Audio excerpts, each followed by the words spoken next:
kumpiyansa kami 100%. Gagawin ni PBBM yun. Nakukulang talaga. Walang kinikilingan. Bakit, Makikita Nay? nyo naman. Bakit po? Bakit? Para sa ating bansa, si PBBM mahal niya ang ating bansa, mahal niya ang ating tayong mamamayang Pilipino.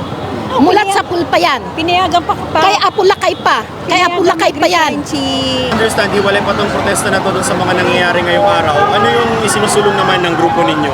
Katulad lang din po ng karamihan po, no, to corruption po tayo, itigil po natin kung ano po yung from head down to the kung hanggang SK, kung whatever, itigil po natin yung corruption dahil po kawawa naman po yung mga mahihirap, lalo po kasi ang mahihirap ang natatamaan po ng corruption.